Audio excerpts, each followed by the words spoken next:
예, 지난주 설교 제목 혹시 기억날지 모르지만 창세기 37장 1절 4절 하나님께서 구원하시려고 하는 제목으로 말씀을 전거했습니다. 오늘은 계속해서 구원의 연장선상입니다. 오늘은 너희를 위하여 행하시는 주님이기도 하고 하나님이기도 합니다. 오늘은 출애굽기 14장 10절에서 20절 말씀입니다. 이 말씀을 가지고 피차 하나님께 은혜를 받고자 합니다. 1948년이 꿈에도 그리던 이스라엘 민족이 국가를 세우는 날입니다. 독립국가를 세우는 그날에도 주변의 아랍 국가들로부터 공격을 받고 전쟁을 시작하는 민족이 이스라엘 민족입니다. 보통 국가가 식민지로부터 독립을 하거나 혹은 전쟁을 통하여 이겨서 승리해서 독립을 하면은 그 주변 국가들의 축하, 대통령도 오기도 하고요. 대통령이 못 오면 특사도 파견하고, 그래서 신생 국가를 축하하는 것이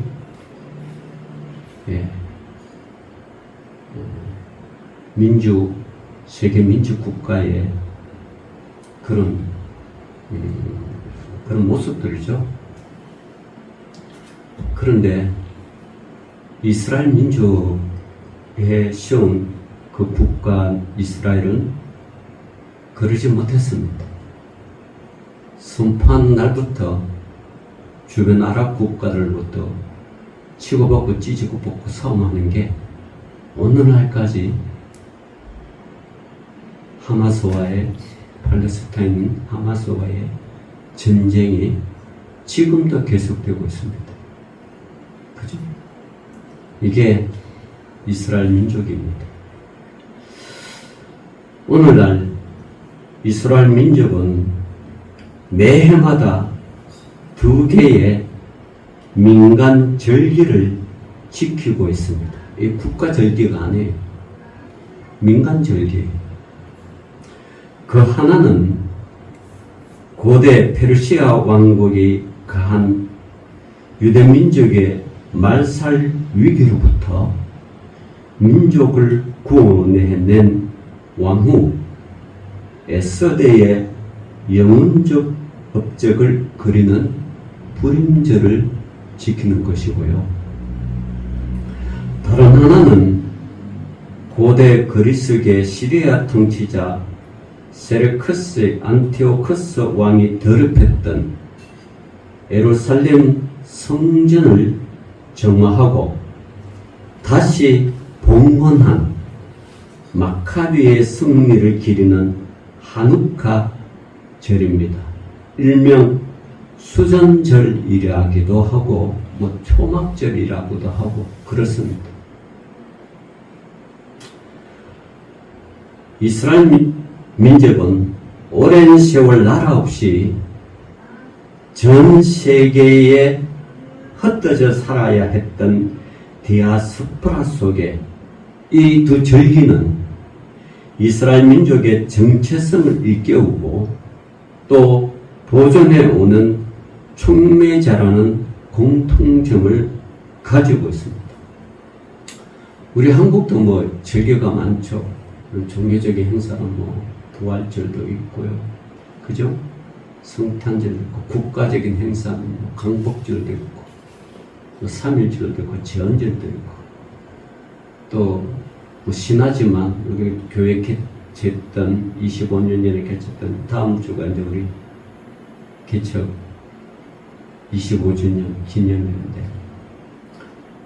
예, 수건, 장수건 나갈 겁니다. 카톡에서 아시면. 제가 예산 10만원 잡았는데, 원 플러스 원 해가 20만원. 저는 감사합니다. 이렇게 섬길 수 있도록 교회가 하나님께서 존재하게 만들고, 또 부족하지만 리더십도 없는 저를 노회원들이 또 노회장까지 세워서 섬기게 만들고, 이게 다 하나님의 은혜인 줄 압니다. 예, 참. 어쨌든 국가적으로나 종교적으로나 또 민간적으로도 10월 또 둘째부터 추석 한가위이라고도 하고요. 또 겨울은 또 뭡니까? 설날도 지키기도 하고 그런 절기들이 있습니다. 그래서 이스라엘 민족 정체성을 끼우고 보존하는 이 절기들, 그러나 이스라엘 민족에게는 3,300년을 지켜온 보다 중요한 민족적인 명절이 있습니다. 그것은 그들의 달력 니산월, 양력으로 치면 4월에 드리는 유월절 축제입니다. 아시다시피 유월절 축제는 출애굽 사건이 일어난 주전 1300년부터 주후 70년 예루살렘과 성전이 파괴되기 전까지 약 1400년 가까이 유월절을 예루살렘 성전에서 드려졌던 민족적 축제였습니다. 그러나 성전이 로마로부터 파괴되고, 더 구체적으로 말하면 티토 장군으로부터 파괴되어서 예수님이 예언한 것처럼 이 성전이 돌 위에 돌 하나라도 남지 않고 다 성전이 파괴되리라 라는 예수님의 예언 그대로 정말 돌 위에 돌 하나도 남지 않고 파괴되어 버리고, 이때부터 전 세계로 흩어진 디아스포라의 유월절은 유대인 가정에서 드리는 민족 축제로 변모되고 지금까지 이어지고 있습니다.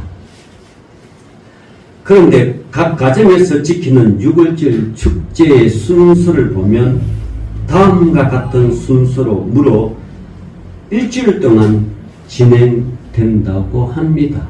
그래서 우리가 이스라엘 성지 순례를 가거나 이스라엘 방문도 요 기간 빼가지고 가는 영사들이 주로 가죠. 이 나라는 뭐 전부 다 유월절 지킨다고 뭐 호텔 가도 뭐 묵지도 못하고요. 더구나 여러분 알다시피 그들은 토요일날 안식년을 지키기 때문에 토요일날 호텔에 가면 정말 먹을 게 없어. 먹는 거 봤자 우유, 빵 이거밖에 없어요. 토요일날 걸리면, 네, 안식일 걸리면. 심지어 엘리베이터도 이 유대인들은 이게 안 돼요. 이거 엘리베이터 타고 오르락 내리락 하는 사람들은 다 관광객들이에요. 왜 그럴까요? 안식일은 절대 일을 하면 안 된다는 그들의 그 종교적인 신념 때문에 그렇죠. 이거 누르는 것도 뭐 호텔 보이도 유대민족이 안 하고 이방인들, 외국인들, 노동자들 하는 사람들이 놓고 타고 이렇게 하는 겁니다. 이 유월절 7일 동안 진행되는데 그럼 어떤 것을 하느냐?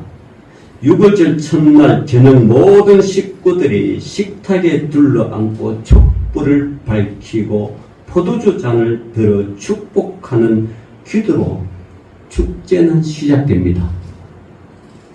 그리고 모든 식구는 손을 씻습니다. 그리고 나물을 소금물에 담갔다가 먹습니다. 나물은 왜 그러느냐? 출애굽기 12장 8절에 보면 썬나물을 기억하기 위함이고요. 소금물은 애굽 땅에서 노예 생활을 하던 조상들의 눈물을 기억하기 위함입니다. 그래서 가장은 누룩을 넣지 않는 빵, 맛조라 그러는데, 맞죠? 이거 무교병이에요. 그 누룩을 넣지 않는 빵 3개 중 하나를 가운데 것을 반으로 잘라 흰 천으로 사서 옆에 둡니다. 애굽을 탈출하며 먹었던 조상들을 기억하기 위함입니다. 그리고 그 가정에 제일 나이 어린 아이가 식구들을 향하여 4가지 질문을 던지면서 시작이 됩니다. 좀 복잡하죠? 그러나 늘 하는 것은 복잡하지 않습니다. 첫 번째가 뭐냐? 왜 오늘 밤입니까? 왜 많은 날 중에 오늘 밤입니까?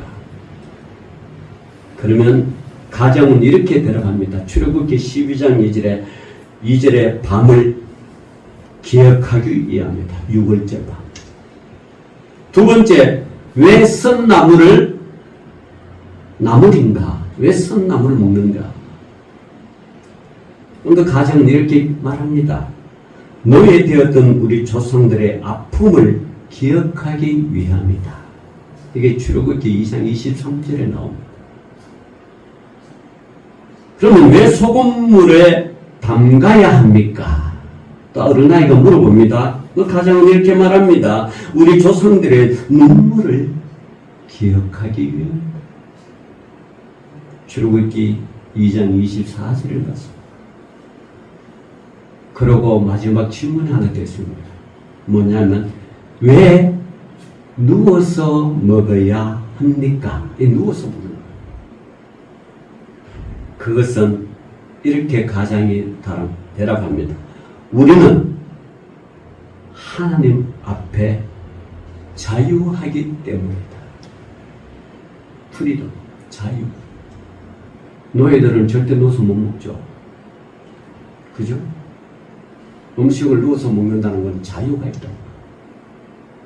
누워서 먹든 엎어서 먹든 거꾸로 먹든 자유.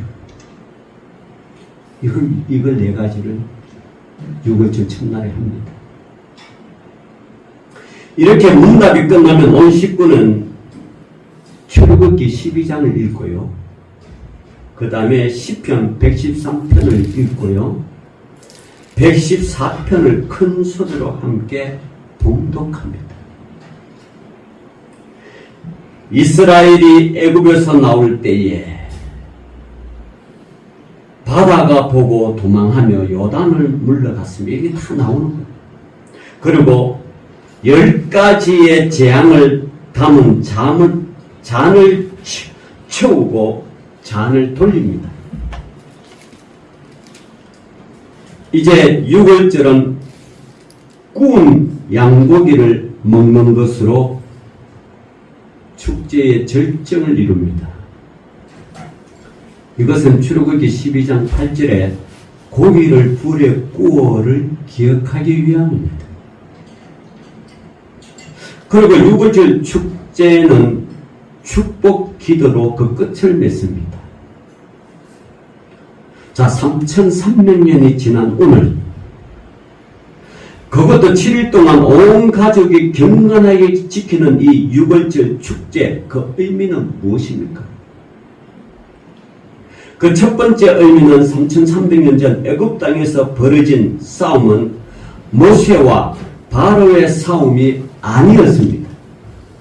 오히려 하나님께서 친히 벌이신 거룩한 싸움이었으므로 온 민족에게, 온 가족에게, 아니 젊은 세대에게 일깨우기 위함입니다.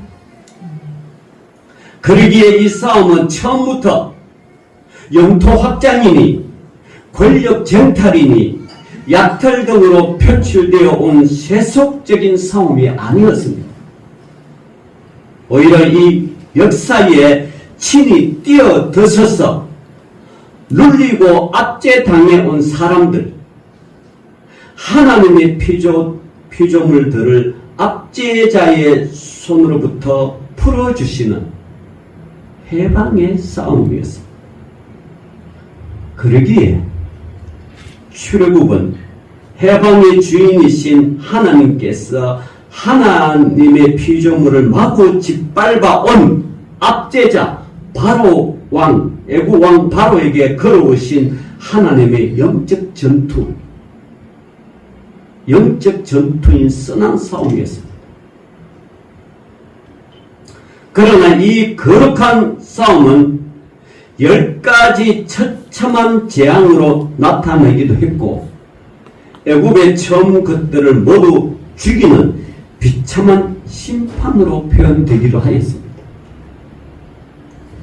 겉으로는 거룩한 싸움과 세속적인 전쟁 사이에는 아무런 차이가 없는 것처럼 보이는 것이 참 아이러니하기도 합니다.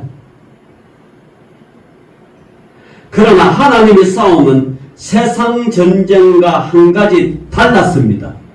하나님의 싸움은 하나님의 오랜 참으심과 인내의 끝자락에서 연유되는 경고였다는 사실에 주목합니다. 여러분, 하나님께서 애굽에게 재앙을 드릴 때 10가지 한번 팍 내렸어요? 그게 아니죠. 10가지를 한 번에 팍 쏟아버리지 않았어요.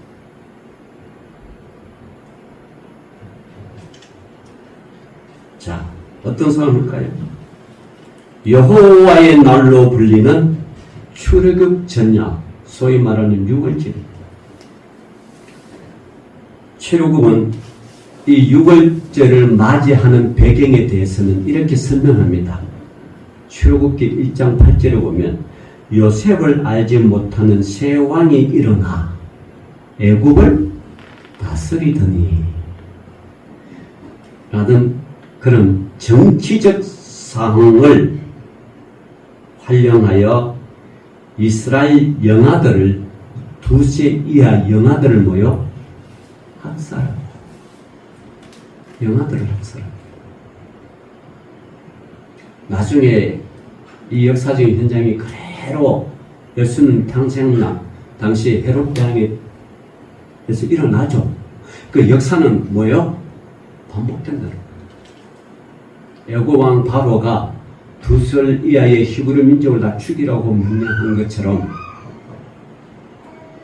만왕의 왕, 만주의 주 왕이 태어났다는 사실을 헤롯 동방박사로부터 들은 헤롯 대왕이 그 왕을 자기가 지금 다스리는 이 왕권에 도전한다고 생각하고 다 죽이라고 명령합니다.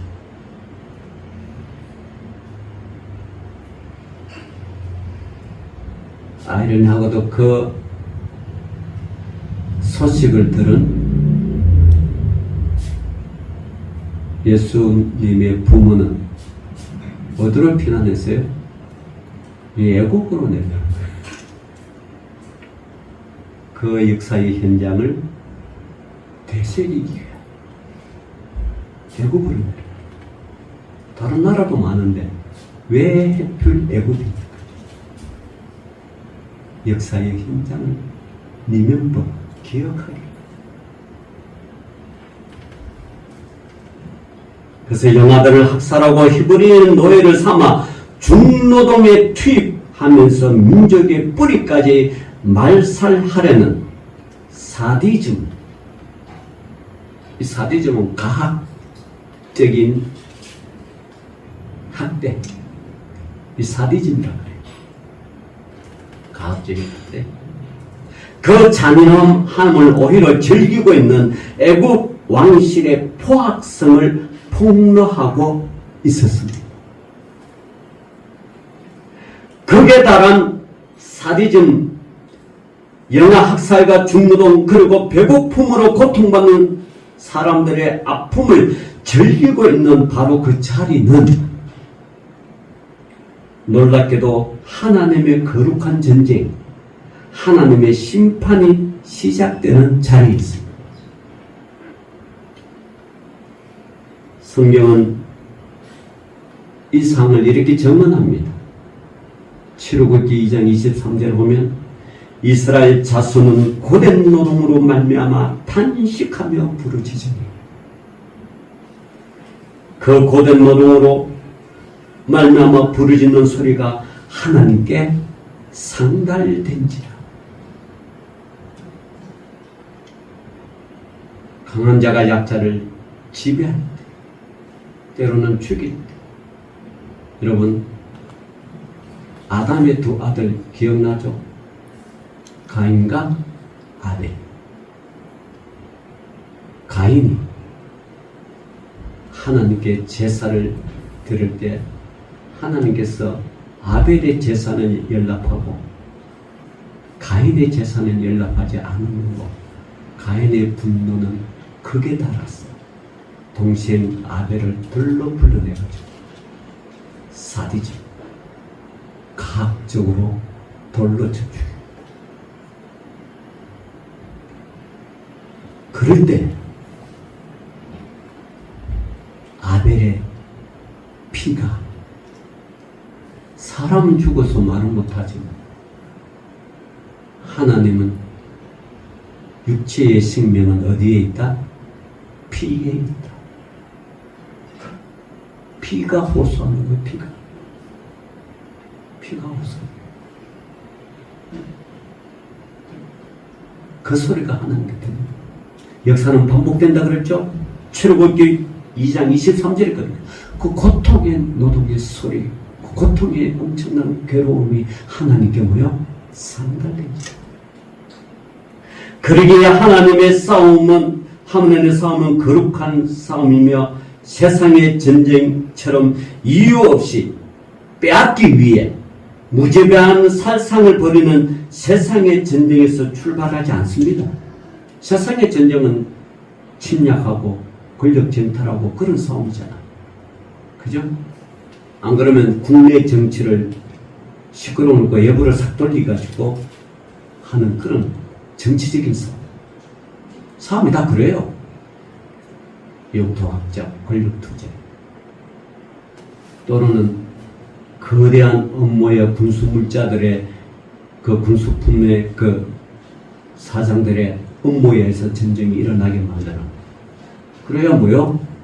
그래야 폭탄 팔아먹고 군수물자 팔아먹죠. 그런 인간의 뭡니까? 탐욕. 그것 때문에 전쟁이 일어나는 거. 그러나 하나님의 전쟁은 그러지 않습니다.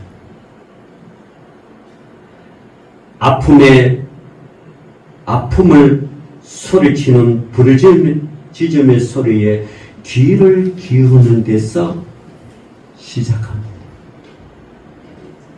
우리가 지난주에 야곱이 그 처절한 그 형들, 그 고통 속에, 또 요셉이 형들의 그 처절한 고통 속에 그런 부르짖음들이, 그게 참 하나님이 그 귀를 기울이는 음성이죠.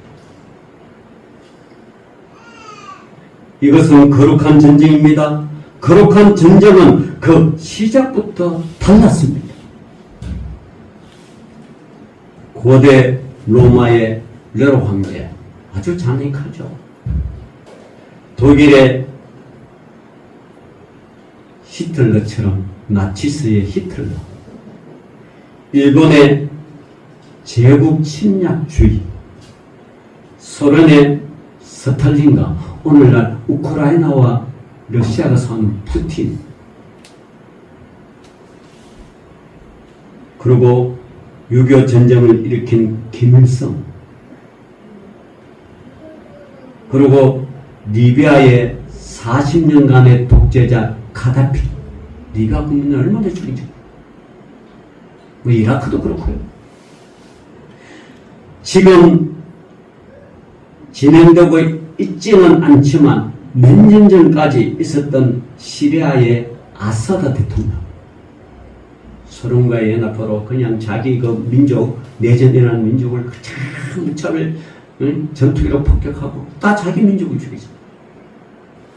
지금은 이제 물러가지고 이제 민족이 이겨가지고 이 아사드가 지금 소련으로 지금 러시아를 지금 탈출하고 있죠. 영원할 것 같은 권력들, 그 권력을 가지고 백성을 무자비하게 탄압했던, 이웃 나라를 무자비하게 탄압했던 그 전쟁의 가혹성, 그 가혹성을 벌이는 그 잔인한 사디즘 속에 사람들의 아픔, 국민들의 아픔, 그 아픔의 소리를 듣고 계시는데 하나님의 거룩한 전쟁은 시작되고 있습니다.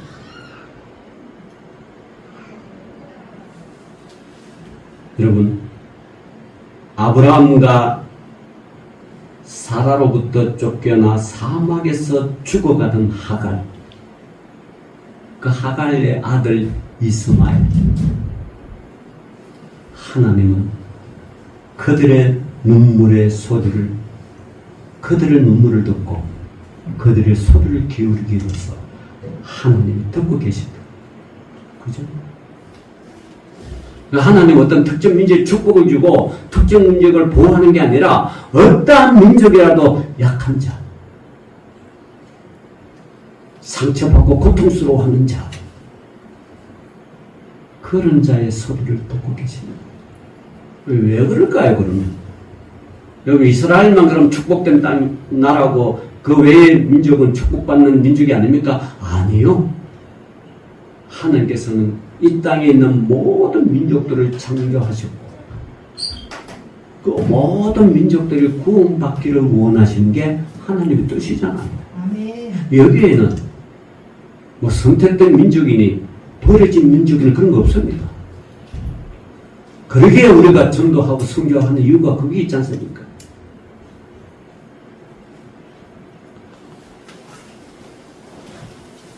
하갈과 이스라엘 마을의 눈물도 그런 거죠.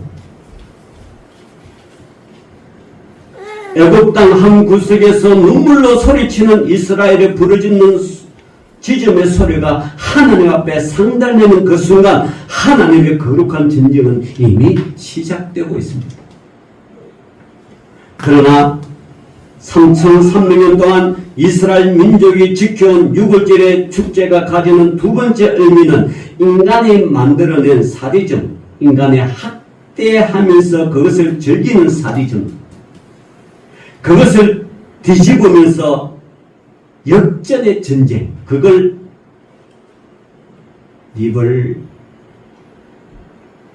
리버살 그러죠. 리버살.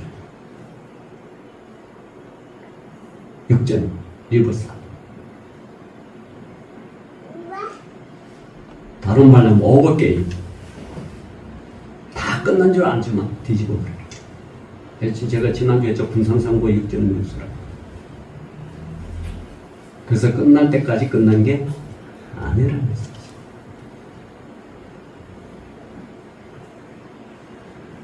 하나님께서 행하시는 역전의 방법은 인간이 상상도 할 수 없는 기이한 방법입니다. 하나님은 단칼로 바로와 애국을 쳐서 모두 멸망으로 쳐넣을 수도 있었습니다. 그러나 성경을 자세히 읽어보십시오. 눈여겨보십시오. 단번에 그런 게 아니에요. 첫 번째, 피의 재앙을 먼저 보냅니다. 나리강을 피로 물들입니다.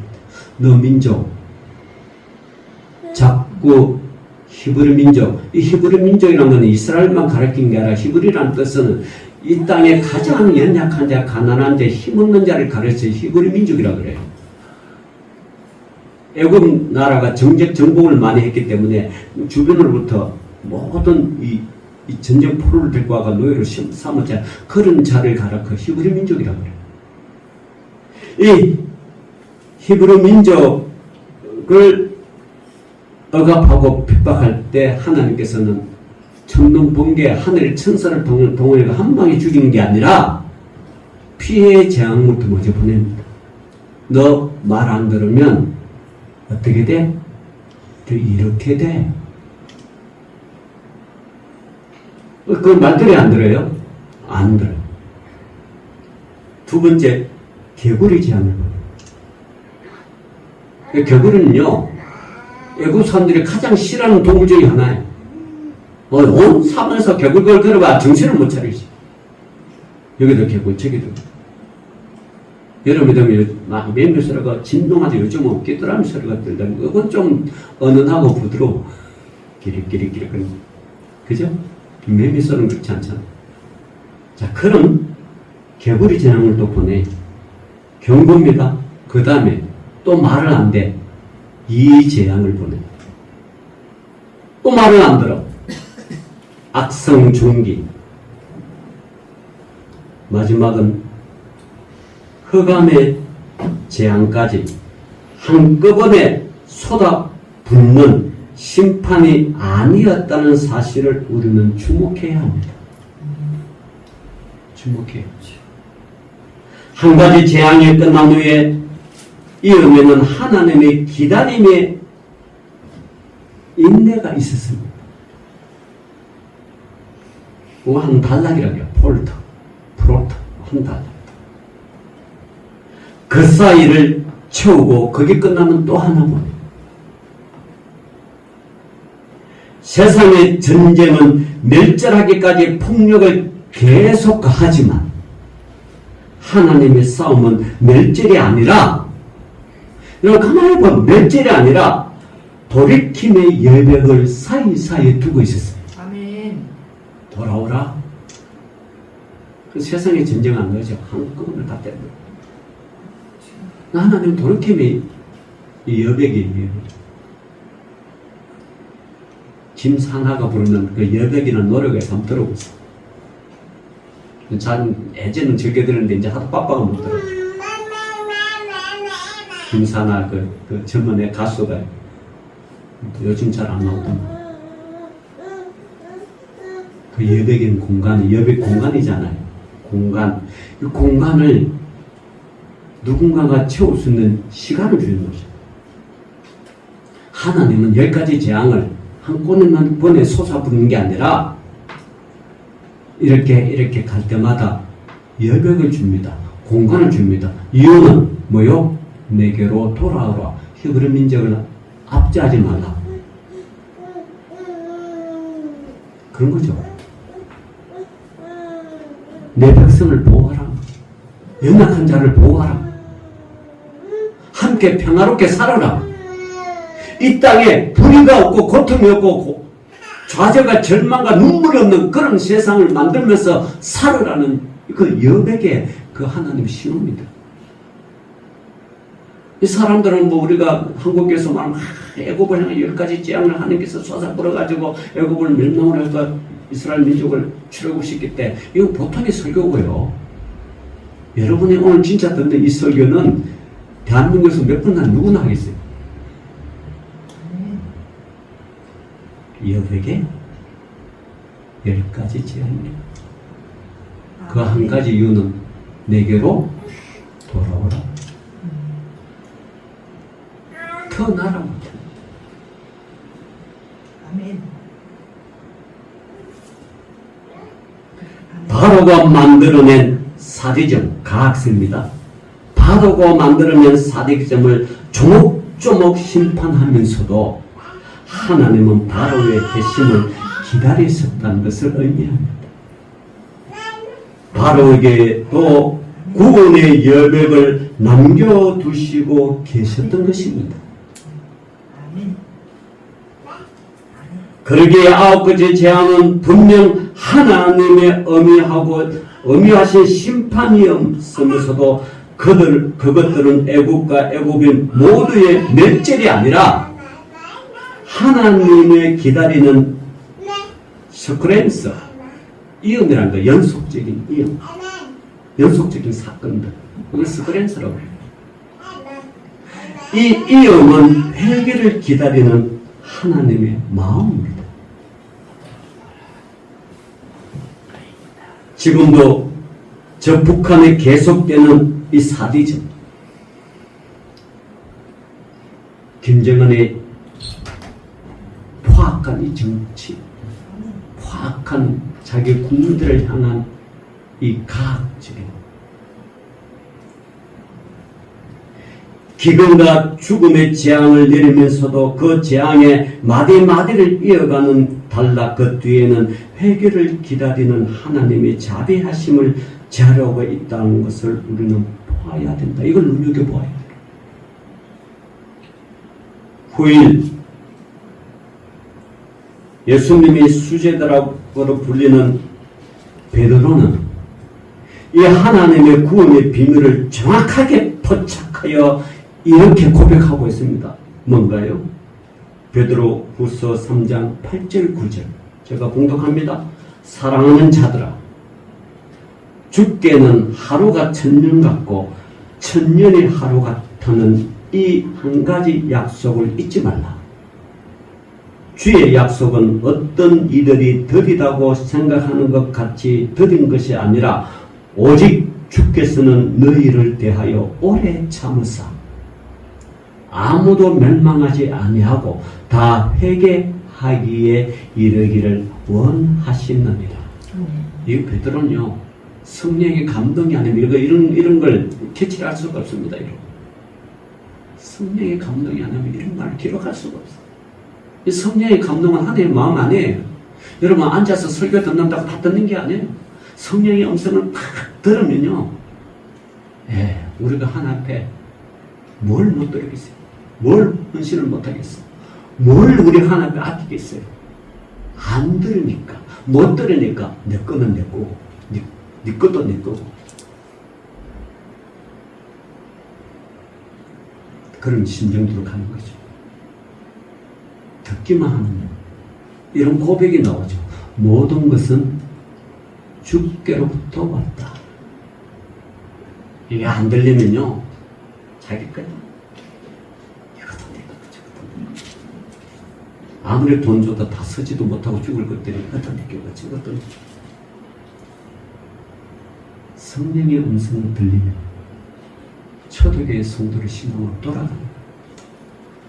다 들으니까 주님이 곧 오십니다. 그러나 6월절의 세 번째 의미는 더 놀라운 비밀을 그 속에 담겼습니다. 3,300년째 애굽 땅에서 일어난 하나님의 거룩한 싸움은 아브라함과의 맺으신 약속을 지키기 위한 것입니다. 창세기 12장 1절에서 3절의 말씀, 그죠? 그 약속을 지키기 위한 싸움. 거슬러 올라가면 그렇다는 것. 세 가지 약속의 처음 것, 그것은 아브라함을 통하여 이스라엘의 큰 민족을 세우기 위한 싸움.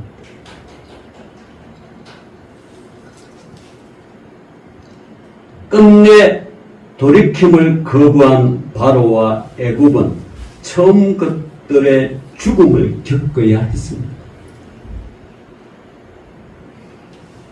그러나 그 심판마저 멸절은 아니었습니다. 애굽이 뭐 멸절됐나요? 아니었죠. 하나님은 두 번째, 세 번째 것들을 애굽에게 남겨두셨기 때문입니다. 하나님의 여백은 지금도 계속되고 있습니다. 여기까지 설교 마칠게요. 더 있는데 시간상 궁금하면 개인적으로 하나님의 여백, 그 여백은 저와 여러분을 한 구원의 여백입니다. 돌아오십시오. 하나님 여러분을 두 팔 벌려 기다리고 계십니다. 기도합니다. 주님 감사합니다. 오늘도 6월절을 통하여 하나님의 구원 계획을 저를 깨닫게 해주심을 감사함을 드립니다. 이 구원의 감격의 은혜를 주의 영광을 위하여 사용되게 하여 주옵소서. 예수님 이름으로 기도 올리옵나이다. 아멘. 아멘.